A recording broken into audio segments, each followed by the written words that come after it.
My friends, don't you hate unexpected expenses? I hate them so much. This is what happened to me today. I'm coming to you with a short video just to talk about maybe the importance of budgeting, maybe the importance of just keeping your costs down, because I'm so glad that I have an inexpensive, I'm gonna go ahead and say it, an inexpensive car.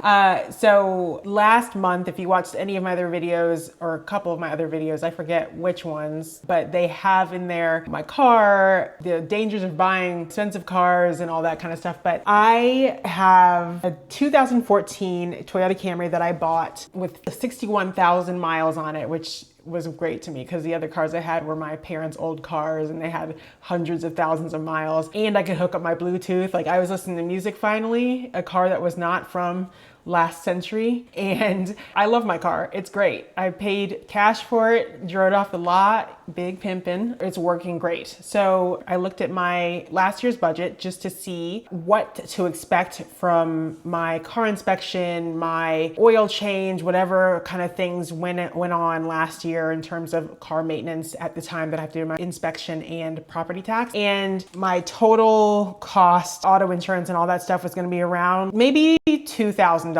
for everything.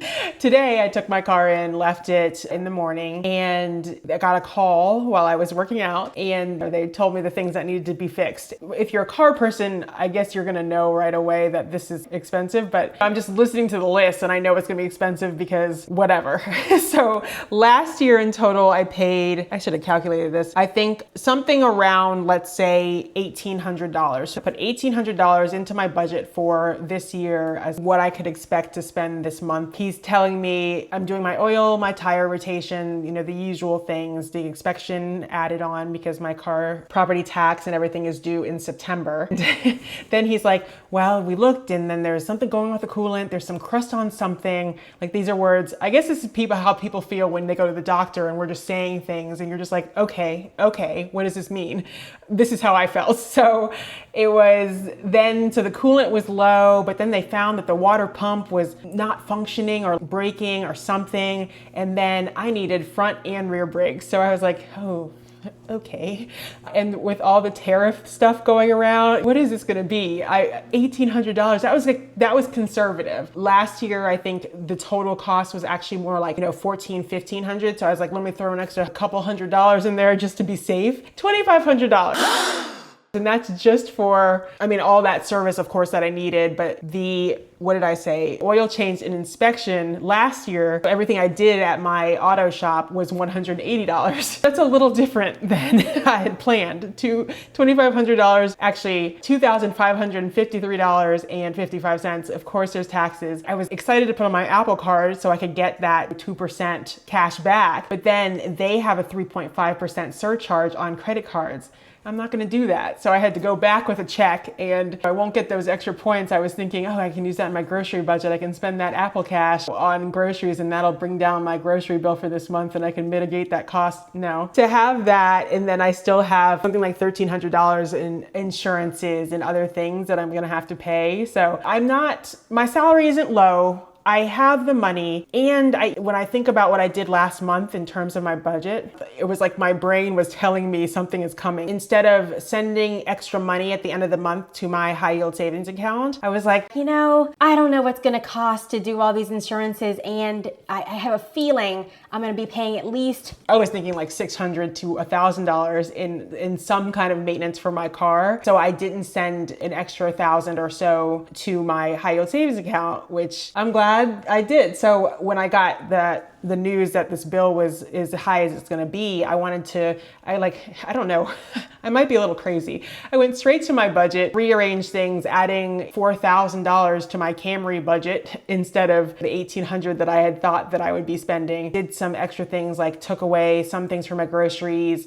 But then I remembered I didn't send this extra money. I had actually kept a little bit of a surplus for the last couple of months in my checking account, knowing that August and September, honestly, because I'm going to be traveling a lot in September, we're going to be more expensive. So instead of trying to balance it and get my money in to be the same as my money out, I'm okay with having, a couple extra $1,000 that I'm going over this month. And now I'm trying to just sit with that and be okay with it because I did plan for it. I don't show carryover in my budget, but I did plan for it. The great thing that I have seen through this experience, one thing is that I'm glad I own this cheap car because I don't care about cars. And if you do, then you're going to be willing to spend XYZ on property tax and inspection. The cool thing about owning a car as old as mine is that last year, my property tax was $225 and now it's $219. It goes down every year. And I don't know why I love that so much, but I do. Just that expense that I had with $2,500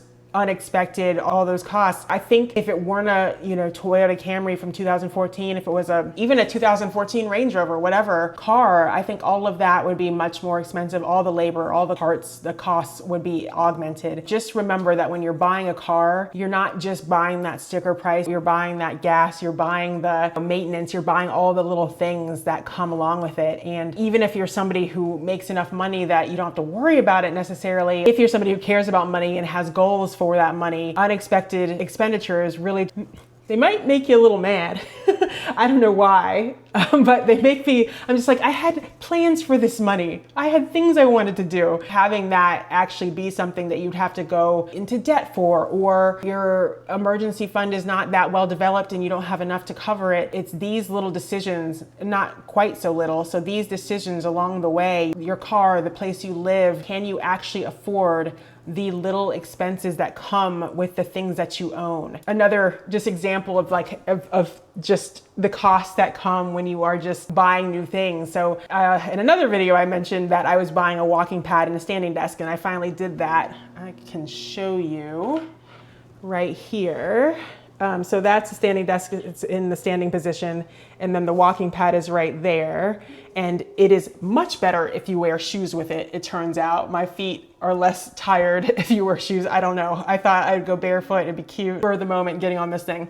Anyway, I love it. But I was thinking, how am I gonna put my Apple Watch on my ankle? And I went on Amazon, of course, looking for maybe Velcro straps or anything. And I was like, why am I gonna buy something with this? And instead of buying something, I cut one of my hair bands in half and I just loop it through the holes and then tie it in a knot bow like I'm tying my shoe, and it actually holds really well. So this is an example of my ingenuity, obviously, but I'm just trying to show you how the things you buy, they beget more things. You want more things to go with it. Oh, maybe a little fan would be really nice to have on my standing desk because I do get a little hot. It's a little hot in here right now, actually. Your mind will just create all the things to solve your problems, but those problems are solved by money. So my $2,500 expenditure could be worse. So I am trying to make a plea to you to watch your spending. Try not to easily let new things into your life because they really do beget more spending. Like everything,